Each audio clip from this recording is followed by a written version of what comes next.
কেন্দ্রীয় বাহিনী চেয়ে হাইকোর্টে শুভেন্দু অধিকারীর মামলা। রাজ্যের কাছে তথ্য তলব হাইকোর্টের। শীঘ্রই হিংসাস্থলে পৌঁছচ্ছেন ডিজিপি রাজীব কুমার। আদালতকে জানানো হলো রাজ্যের তরফে কেন্দ্রীয় বাহিনীর প্রয়োজন নেই, রাজ্যেই পর্যাপ্ত বাহিনী রয়েছে।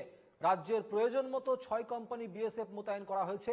আদালতে কেন্দ্রীয় বাহিনীর প্রয়োজনীয়তা নাকচ করে জানালো রাজ্য। দেবিকা মজুমদার আমাদের প্রতিনিধি রয়েছেন এই মুহূর্তে টেলিফোনে আমাদের সঙ্গে। দেবিকা, রাজ্য কি জানিয়েছে হাইকোর্টে? দেখো, রাজ্যের তরফে এদিন জানানো হয়েছে যে উপস্থিত রয়েছে ঘটনাস্থলে, তারা উপস্থিত রয়েছেন সেজন্য কেন্দ্রীয় বাহিনীর প্রয়োজন নেই এবং রাজনৈতিক স্বার্থ চরিতার্থ করতেই এই সমস্ত করছেন। যে মামলা করা হয়েছে সে মামলা করেছেন তিনি বিরোধী দলনেতা আর্টিকেল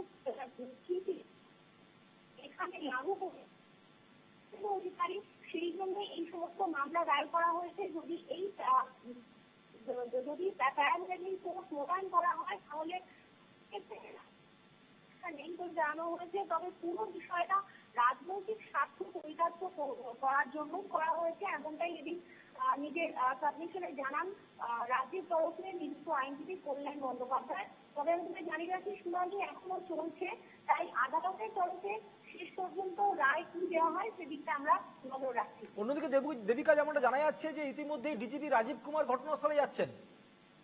একেবারে আগামী 2 ঘন্টার মধ্যে তিনি ঘটনাস্থলে পৌঁছবেন এমনটাই জানা যাচ্ছে। ডিসি রাজীব কুমার ঘটনাস্থলে 2 ঘন্টার মধ্যেই তিনি পৌঁছবেন এবং সেই জন্য ফোর্সের কোনো প্রয়োজন নেই এমনটাই রাজ্যের তরফে জানানো হয়েছে এবং রাজ্যের কাছে পর্যাপ্ত পরিমাণে বাহিনী রয়েছে এবং 6 কোম্পানি দিয়েছে ওই এলাকায় শান্তি শৃঙ্খলা ফিরিয়ে আনার লক্ষ্যে কাজ, এমনটাও কিন্তু এদিন রাজ্যের তরফে জানানো হয়েছে। ডিজিপি নিজে শমশেরগঞ্জে 2 ঘন্টার মধ্যে পৌঁছচ্ছেন, এমনটাও এদিন কল্যাণ বন্দ্যোপাধ্যায় আদালতের শুনানির সময় জানিয়েছেন বলে জানা যাচ্ছে। এবং পাশাপাশি যেমনটা আমরা জানতে পারছি যে আদালত যেটা রাজ্যকে বলেছিল যে রাজ্যের তরফে পরিস্থিতি সামলাতে ব্যর্থ, তাই বিএসএফ ডাকলেন। যেমনটা আমরা জানি যে শুভেন্দু অধিকারী কেন্দ্রীয় বাহিনী চেয়েছেন হাইকোর্টে গিয়ে, এবং সেই কারণ পরিপ্রেক্ষিতেই আদালতের তরফে রাজ্যকে কথা বলা হয়েছিল। আর কি বলা হয়েছিল আদালতের তরফে?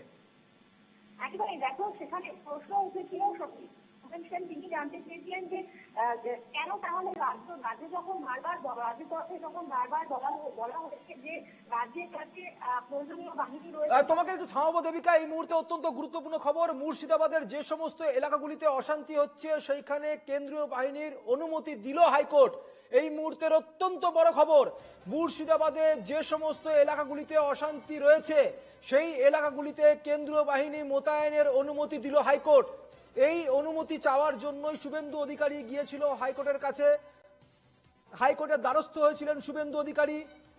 বেশ কিছু জায়গায় অশান্তির খবর আসছিল, রাজ্যের একাধিক জায়গা থেকে অশান্তির খবর আসছিল, এবং তার পরিপ্রেক্ষিতে কেন্দ্রীয় বাহিনী চাওয়ার জন্য হাইকোর্টের দ্বারস্থ হয়েছিলেন রাজ্যের বিরোধী দলনেতা। এবং এই মুহূর্তের অত্যন্ত বড় আপডেট জানিয়ে রাখি, মুর্শিদাবাদের অশান্ত যে জায়গাগুলি রয়েছে সেখানে কেন্দ্রীয় বাহিনী মোতায়েনের অনুমতি দিল হাইকোর্ট। আমি চলে যাবো দেবিকার কাছে। দেবিকা, অত্যন্ত বড় খবর। একেবারে কেন্দ্রীয় বাহিনী মোতায়েনের নির্দেশ দেওয়া হয়েছে এবং সেক্ষেত্রে রাজ্যের তরফ থেকে বলা হয়েছিল যে কেন্দ্রীয় বাহিনী মোতায়েন করলে তাদের তরফে কোনো সমস্যা নেই। তবে সেই বিষয়টি নিয়ে তারা এও জানিয়েছিল যে ইতিমধ্যে 138 জনকে গ্রেফতার করা হয়েছে। ডিজিপি নিজে ঘটনাস্থলে যাবেন, বিএসএফ এর 6 কোম্পানি রয়েছে। তবে পুরো বিষয়টাই এদিন আদালত দুপক্ষের বক্তব্য শোনার পর কেন্দ্রীয় বাহিনী মোতায়েনের যে আর্জি ছিল শুভেন্দু অধিকারী, সে আর্জি মেনে নিল যে বিচারপতি সৌমেন সেনের ডিভিশন বেঞ্চ, বিচারপতি সৌমেন সেন এবং রাজা বসু চৌধুরীর ডিভিশন বেঞ্চ শুভেন্দু অধিকারীর আর্জি মেনে কেন্দ্রীয় বাহিনী মোতায়েনের নির্দেশ দিয়েছে। এবং কোন কোন জায়গাতে মুর্শিদাবাদে বলা হচ্ছে যে সমস্ত জায়গাগুলিতে অশান্ত রয়েছে, যে জায়গাগুলো সেখানে কেন্দ্রীয় বাহিনী মোতায়েনের নির্দেশ দেওয়া হয়েছে, সেই জায়গাগুলো কোন কোন জায়গা সেগুলো কিছু নির্দেশ করা হয়েছে?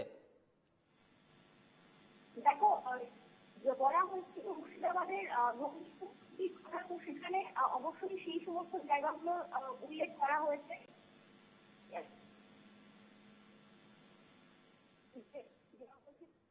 তবে এই মুহূর্তে নির্দেশের বিষয়টা স্পষ্ট হবে।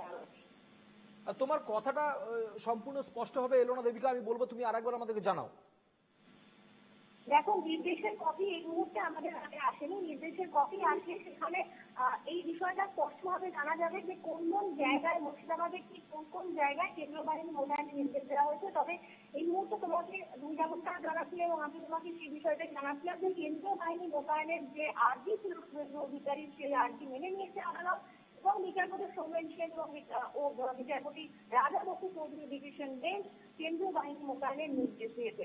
দেবিকা, আমরা যেমনটা দেখলাম যে হাইকোর্টের তরফে বলা হচ্ছিল যে যেহেতু রাজ্যের তরফে পরিস্থিতি সামলাতে ব্যর্থ তাই বিএসএফ ডাকলেন, এমনটাই হাইকোর্টের তরফে বলা হয়েছিল। এবং তার পরপর আমরা দেখলাম যে হাইকোর্টের তরফে এই কেন্দ্রীয় বাহিনী নামানোর নির্দেশও দেওয়া হলো মুর্শিদাবাদে অশান্ত জায়গাগুলিতে। সবকিছু মিলিয়ে পরিস্থিতি কোন দিকে যাচ্ছে? দেখো, অবশ্যই রাজ্যের পুলিশ পরিস্থিতি সামাল দিতে অপারগ, এই বিষয়টা নিয়ে কিন্তু এদিন আদালতের দ্বারস্থ হয়েছিলেন শুভেন্দু অধিকারী এবং সেখানে তিনি বেশ জানিয়েছিলেন। বেশ, আমাদের নজর থাকবে দেবিকা এই খবরের দিকে। আপাতত তোমাকে ধন্যবাদ জানাবো।